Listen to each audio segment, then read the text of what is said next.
Retour des vraies voix avec Philippe Bilger, Lydia Guirousse et Philippe Rossi. La démocratie française est plus que jamais en péril. C'est en tout cas ce que rapporte la Fondation Jean Jaurès dans une étude publiée aujourd'hui. À la suite de l'abstention record au régional dimanche dernier, l'organisme veut réinventer le système électoral, le think tank, on va dire ça comme ça.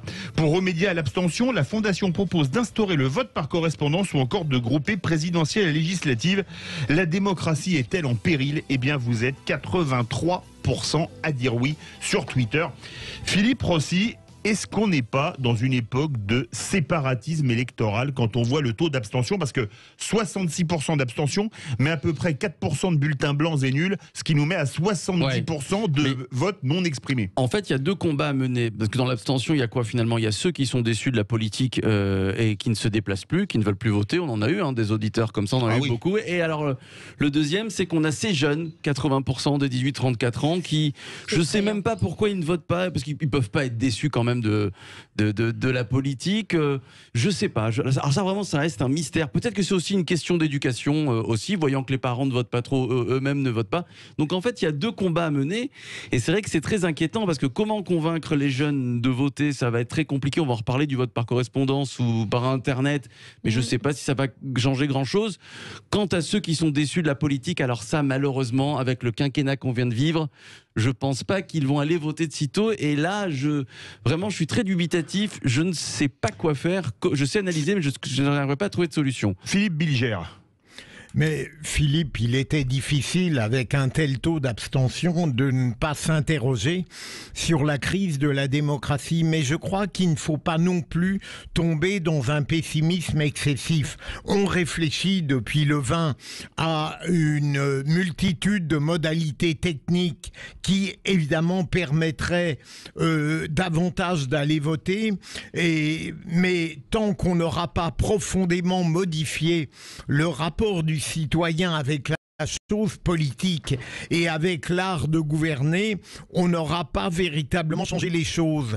Mais je voudrais juste ajouter que il faut accepter l'idée que dans cette masse d'abstentionnistes, il n'y a pas que des indifférents à la chose politique. Il y a des gens qui, aussi bien par la détestation de la politique telle qu'elle existe aujourd'hui ou par l'espérance d'une autre politique, manifestent paradoxalement un lien avec le politique. Donc je crois que dès qu'on aura redonné du sens et de la substance à cette vie démocratique, ça peut arriver plus vite qu'on ne croit, et qui sait, peut-être en 2022, eh bien on retrouvera un taux de mobilisation qui sera tout à fait acceptable. Lydia Guirousse.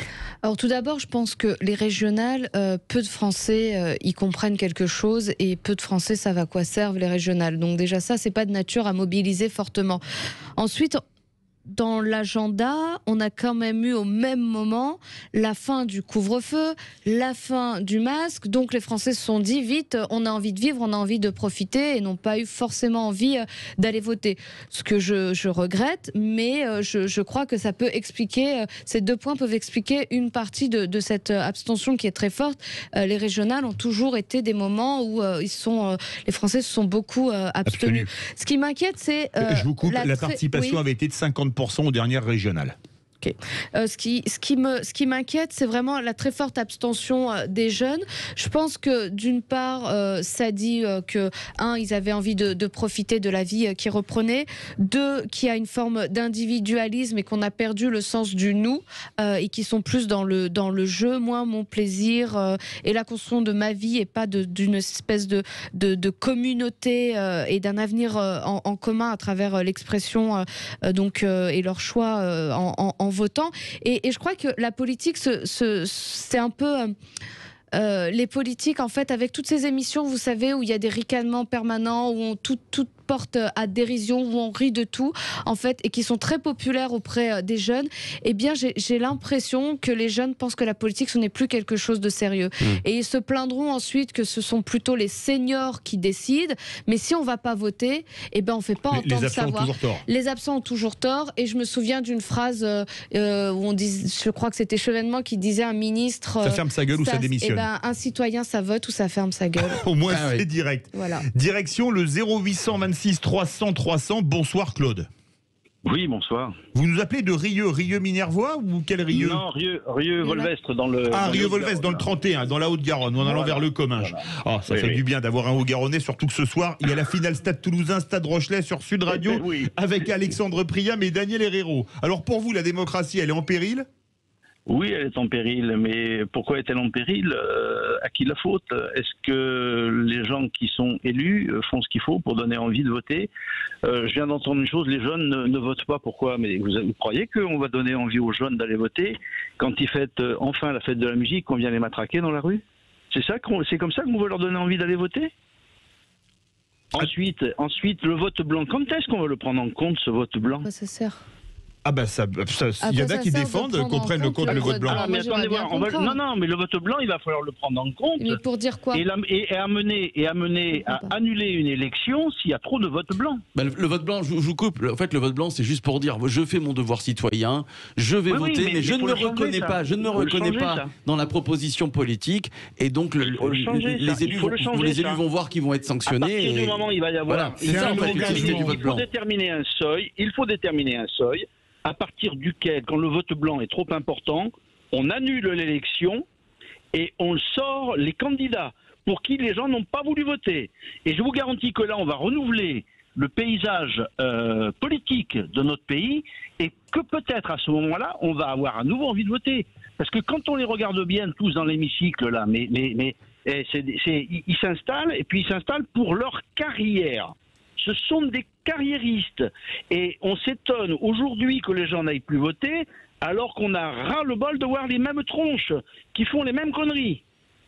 Alors ça, c'est quand même un vrai problème, le renouvellement de la classe politique. Ouais, moi, je vois en ce moment sur les réseaux sociaux, Claude, restez avec nous, ressort par exemple la figure de Michel Barnier. Il a été élu député pour la première fois en 1978. Philippe Bilger, est-ce que c'est pas un peu aussi un handicap, les carrières, on va dire, à rallonge, parce que là, ça fait plus de 40 ans quand même. Ah ben sûrement, mais en même temps, on ne décrète pas des jeunes de talent, hein, franchement. Mais on ne décrète pas des vieux de talent non plus. Ah mais bien sûr, vous parlez de moi, merci Philippe. Pas du tout.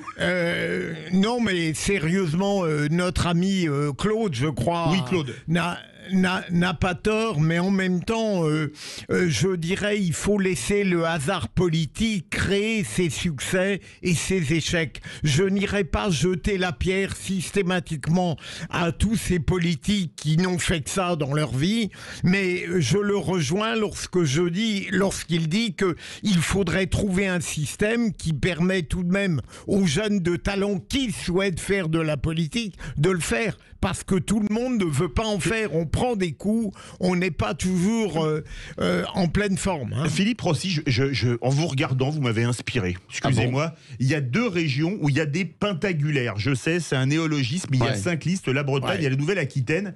Si on a le même taux d'abstention que dimanche dernier, on va peut-être avoir des gens qui vont diriger une région avec moins de 10% des inscrits. Est-ce que ça prouve pas, comme dit la Fondation Jean Jaurès, que la démocratie est en péril? Mais regardez par exemple ce qui se passe en Israël. Il y a un nouveau gouvernement en Israël. Oui. Eh ben, Naftali Bennett, voilà. Lui, combien il avait de pourcentage à la Knesset? Mais il avait la proportionnelle intégrale. Je suis d'accord, mais il y a un problème de légitimité aussi. Il avait 6%, et si on enlève ceux qui ne sont pas d'accord avec ce qu'il fait aujourd'hui, ça ne fait que 3%. Et il est Premier ministre. Et vous avez raison, dans certaines régions, il va y avoir des gens qui n'auront aucune légitimité puisqu'ils ont à peine 8-9%. Leur élection sera...